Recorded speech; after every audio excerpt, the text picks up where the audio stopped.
সাধারণভাবে এক টুকরো ভালো মানের একটা কাপড় তৈরিতে কতটা সময় লাগে কারিগরদের? সপ্তাহ, মাস? ১৭ শতকে এমন এক কাপড়ের গল্প বলতে চাই আজ, যেটি তৈরিতে একজন তাঁতি ও তার সহকারীর ৬ মাস সময়ের প্রয়োজন হতো। ক্রেতার চাহিদা অনুযায়ী তাতে নকশা, ফুল কিংবা অন্যান্য অনুষঙ্গ জুড়ে দিতে আরও বেশি সময়ের দরকার ছিল। আভিজাত্যের প্রতীক, বিশেষ করে মোঘল সম্রাট এবং তার পরিবার পরিজনদের বিশেষভাবে সে কাপড় তৈরি করার রেওয়াজ ছিল। ভারতবর্ষে ইংরেজ আধিপত্যের পর থেকে অন্য সব ইউরোপীয় বণিকেরা ভারত থেকে ব্যবসা গুটিয়ে নিতে শুরু করে। ইংরেজরা কারিগরদের ওপর শুরু করে অত্যাচার। সেই কাপড় তৈরিতে দক্ষ তাঁতিদের হাতের আঙুল পর্যন্ত কেটে দেয়া হয়েছিল। একটা সময় বিলুপ্তই হয়ে গিয়েছিল সে কাপড়। ১৭০ বছর পর আবার ফিরছে সে কাপড়ের সুদিন। বলছি ঢাকাই মসলিনের কথা।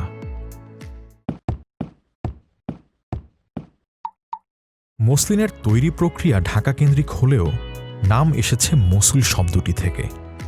এই মসুল ইরাকের অন্তর্গত বিখ্যাত এক ব্যবসা কেন্দ্র।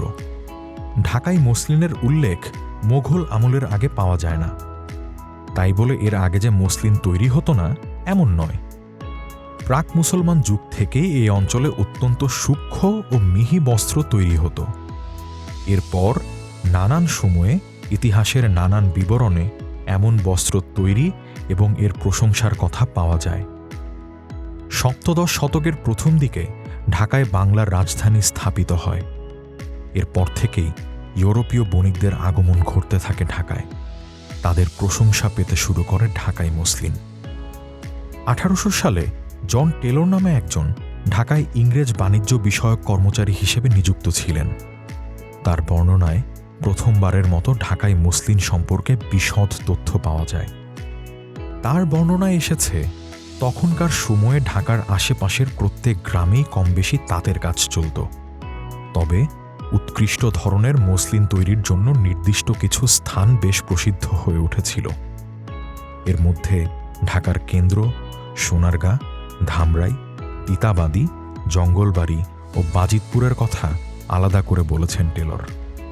সে সময় মসলিন সংগ্রহের জন্য মোঘল সম্রাট থেকে শুরু করে ব্যবসায়ী মহলের অনেকেই ঢাকায় তাদের এজেন্ট নিয়োগ করতেন। তবে টেলর যে সময় কর্মরত ছিলেন সে সময়টায় ঢাকার মসলিন শিল্প প্রায় বিলুপ্তির পথেই ছিল।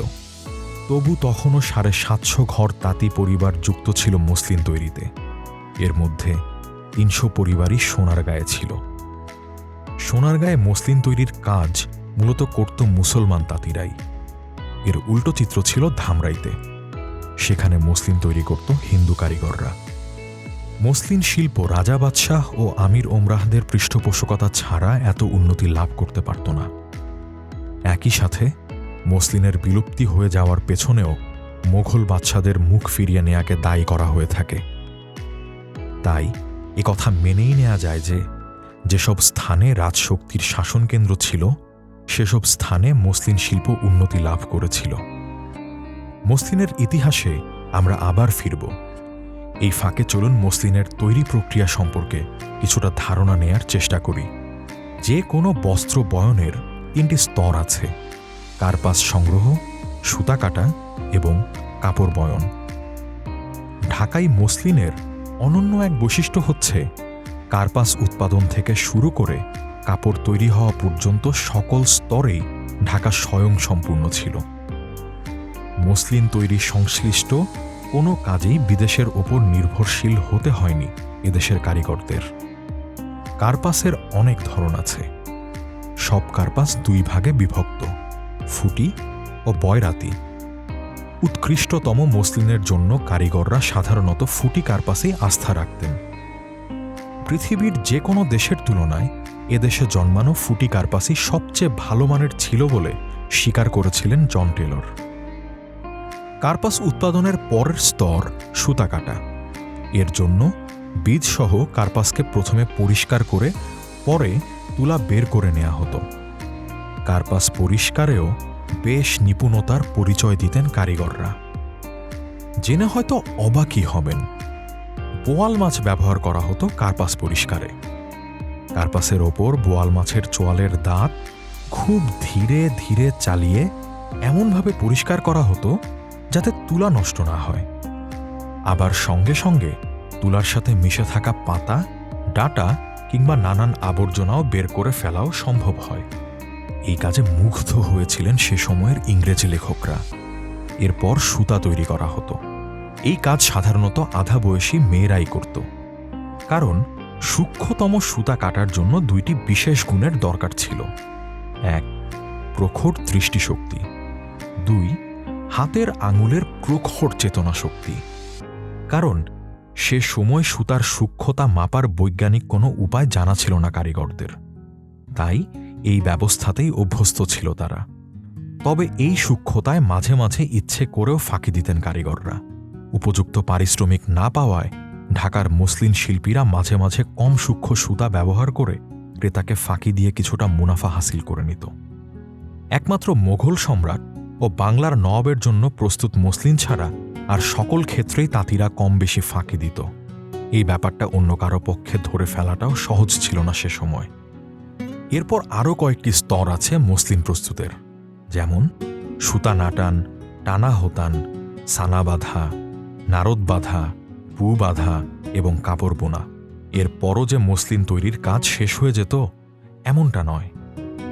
মসলিন রপ্তানি হওয়া পর্যন্ত আরও কয়েক স্তরের কাজ ছিল, যেমন ধোয়া, সুতা সুবিন্যস্ত করা, রিপু করা, স্ত্রী করা, রং করা, সূচের কাজ করা এবং গাইড বাঁধা। এই স্তরগুলোর কাজ সম্পাদনের জন্য ভিন্ন ভিন্ন কারিগর নিযুক্ত থাকত। রপ্তানি উপযোগী হলে পরে কাপড়সমূহ কলকাতা হয়ে ইংল্যান্ডে রপ্তানি করা হতো। সাধারণত একখানি মসলিন 20 গজ লম্বা ও 1 গজ চওড়া ছিল। মসলিনের মূল্য নির্ধারণের সময় তার ওজন, দৈর্ঘ্য ও সুতার সংখ্যা বিচার করা হতো। যে কাপড় যত বেশি দীর্ঘ এবং যত বেশি সংখ্যক সুতা বিশিষ্ট হয় অথচ ওজনে কম হয়, সেই কাপড়ই সূক্ষ্মতম এবং উৎকৃষ্টতম বিবেচিত হতো এবং তার মূল্যও সর্বোচ্চ নির্ধারিত হতো। আমরা আবার মসলিনের ইতিহাসে ফিরতে চাই। মসলিন সম্পর্কে আলোচনা করতে গেলেই প্রথমে মলবুস খাস বা মোঘল বাদশাদের জন্য তৈরি খাস মসলিনের কথা এসে পড়ে। বাংলার সুবেদাররা মোঘল বাদশাদের কাছে উপঢৌকন হিসেবে মসলিন পাঠাতেন। ঢাকায় মসলিনের রপ্তানি বাণিজ্যে বিদেশি বণিকদের বিশেষ প্রাধান্য ছিল। 17 শতকের প্রথম দিকে পর্তুগিজরা মসলিনের ব্যবসায় লিপ্ত ছিল এবং পরবর্তীতে আর্মেনিয়ান, ইরানি, তুরানি, মোঘল এবং পাঠান বণিকেরাও যুক্ত হয় মসলিনের ব্যবসায়। 18 শতকে ওলন্দাজ কোম্পানি দেশি এজেন্টদের সাহায্যে ঢাকার মসলিন সংগ্রহ করে বিদেশে চালান দিত। 1947 সালের এক হিসেব বলছে, দিল্লির বাদশা থেকে শুরু করে বিদেশি বণিক এদের সকলে মিলে প্রায় 28.5 লক্ষ টাকার মসলিন সংগ্রহ ও রপ্তানি করেছিল সে সময়। টাকার বর্তমান বাজার মূল্যে যা অবিশ্বাস্য একটা পরিমাণ। এটা শুধু 1 বছরের হিসেব। মসলিনের ব্যবসাতে মধ্যস্বত্ব ভোগীদের কথাও আলাদা করে এসেছে ইতিহাসের নানান সূত্রে। দালাল কিংবা পাইকাররা মসলিনের ব্যবসা থেকে ভালোই মুনাফা পেত। রামনারায়ণ নামে একজনের কথা বলি। তিনি সে সময় 24,000 টাকা পর্যন্ত মসলিনের দালালি নিতেন। এটাই ছিল সমসাময়িক সময়ের সবচেয়ে বেশি টাকার দালালি। দালালদের শতকরা 15 টাকা করে লাভ ছিল। বুঝে নিন তাহলে কি পরিমাণ মুনাফা করত তারা। মাসে 40 টাকা কিংবা বছরে 7 থেকে 8,000 টাকা আয় দেখে নিশ্চয়ই ভাবছেন অনেক কম আয়। ইতিহাস বলছে সে সময় মাসে 40 টাকা আয় যাদের ছিল তাদের আয় জীবিকা নির্বাহের জন্য পর্যাপ্ত না হলেও সন্তোষজনক ছিল, আর যাদের 600 থেকে 650 টাকা আয় ছিল তাদের তো রীতিমতো উচ্চ শ্রেণীভুক্ত গণ্য করা হতো। কিন্তু মসলিনের মূল কারিগর যারা, তাদের অবস্থা ছিল বেশ নাজুক।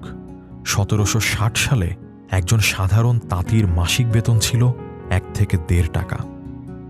1800 সালে কিছুটা বেড়ে হয় 2 থেকে 3 টাকা। সে সময় টাকায় প্রায় 1.25 মণ চাল পাওয়া যেত। তবে পরিবারগুলো একান্নবর্তী হওয়ায় তাদের বেশ কষ্টেই চলতে হতো এত কম আয়ে। তাই বলা যায় বিদেশি বণিক, দালাল বা পাইকাররা মসলিন শিল্প থেকে বেশ লাভবান হয়েছিল সে সময়, কিন্তু যারা মাথার ঘাম পায়ে ফেলে এই শিল্পকে উন্নতির পথে নিয়ে গিয়েছিল তাদের ভাগ্যে বিশেষ কিছুই জুটত না। 18 শতকের শেষ দিকে এসে মসলিনের রপ্তানি কমতে শুরু করে। ইংরেজ পরাক্রমশালীদের অত্যাচারে অনেক বিদেশি ব্যবসায়ী ঢাকার ব্যবসা গুটিয়ে ফেলতে বাধ্য হয়। 1813 সালে মাত্র 3.5 লক্ষ টাকার মসলিন রপ্তানি হয় বিদেশে। 4 বছর পর সেটি এক প্রকার বন্ধই হয়ে যায়। এরপরও ব্যক্তি পর্যায়ে মসলিন যেত বিদেশে। মসলিন শিল্পের ধ্বংস ডেকে আনার পেছনে ইংরেজ কর্তৃক তাঁতিদের আঙুল কেটে নেয়াকে দায়ী করা হয়। সোনারগাঁয়ে এমন একটি পুকুরের কথা এসেছে যেখানে মসলিন শিল্পীদের কাটা আঙুল নিক্ষেপিত হতো, তবে এর সপক্ষে কোনো প্রমাণ মেলেনি। মোঘল রাজশক্তির পতনকেও দায়ী করা হয় মসলিন বিলুপ্তির কারণ হিসেবে। মসলিন শিল্পের পুনর্জাগরণ নিয়ে এরপর আর কাউকেই উদ্যোগ নিতে দেখা যায়নি। ঢাকায় মসলিনের শেষ প্রদর্শনী হয়েছিল লন্ডনে 1850 সালে। এর 170 বছর পর বাংলাদেশে আবার বোনা হল সেই ঐতিহ্যবাহী ঢাকাই মসলিন কাপড়ের শাড়ি। গেল বছরের শেষ দিকে ঢাকাই মসলিনের জিআই সত্ত্বের অনুমোদন পাওয়া গেছে। মসলিনের পুনর্জন্ম ঘটাতে গত 6 বছর ধরে লেগেছিলেন একদল গবেষক। 2014 সালের অক্টোবরে বস্ত্র ও পাট মন্ত্রণালয় পরিদর্শনের সময় প্রধানমন্ত্রী শেখ হাসিনা মসলিনের ঐতিহ্য ফিরিয়ে আনার কথা বলেন। এরপরই মসলিন নিয়ে কাজ শুরু হয়। গঠিত হয় বিশেষজ্ঞ গবেষণা কমিটি, নেওয়া হয় বিশেষ প্রকল্প। ভিডিওতে কিছুক্ষণ আগেই আপনাদের জানিয়েছিলাম, উৎকৃষ্টতম মসলিনের জন্য কারিগররা সাধারণত ফুটিকার্পাসেই আস্থা রাখতেন। এই ফুটিকার্পাস গাছের খোঁজে হন্যে হয়ে দেশের নানান প্রান্তে যেতে হয়েছে গবেষক দলকে। গাজীপুরের এক গ্রামে মেলে সেই গাছ। এরপর শুরু হয় আসল মসলিনের নমুনা সংগ্রহের কাজ। সেটিও হয়ে উঠেছিল দুঃসাধ্য এক কাজ। দেশের ভেতর কিংবা পার্শ্ববর্তী দেশ ভারতেও খোঁজ মিলছিল না ঢাকায় মসলিনের এক টুকরো কাপড়। শেষমেশ প্রধানমন্ত্রীর পরামর্শে লন্ডনে ভিক্টোরিয়া অ্যান্ড অ্যালবার্ট মিউজিয়ামে গিয়ে মসলিনের দেখা পায় গবেষক দলটি। সেটি ছিল মসলিনের তৈরি একটি পাগড়ি। এরপর গাজীপুরে পাওয়া গাছটির সাথে মিলিয়ে দেখা হয় মসলিনের পাগড়িটি। প্রমাণ হয় এটি সেই আসল ফুটিকার্পাস। এরপরও বাধার দেয়াল এসেছে বারবার। তৈরি করতে হয়েছে সুতা কাটার জন্য চরকা। 2 জন তাঁতিকে দিতে হয়েছে বিশেষ প্রশিক্ষণ। অবশেষে তৈরি হয় মোট 6টি শাড়ি। এই প্রকল্পের মোট ব্যয় ধরা হয়েছিল 14,10,00,000 টাকা। 6 বছরের ব্যাপক ঘোরাঘুরি, কলকাতা লন্ডন করেও খরচ হয়েছে 4.25 কোটি টাকার মতো। বরাদ্দের অবশিষ্ট প্রায় 70% টাকা সরকারের খাতে ফেরত দেয়া হয়েছে। আগামী 2 বছরের মধ্যে এই শাড়ি সর্বসাধারণের জন্য বাজারে আনা সম্ভব হতে পারে। আমাদের ঢাকার এই ঐতিহ্য আবার ফিরুক স্বমহিমায়, এমনটাই প্রত্যাশা।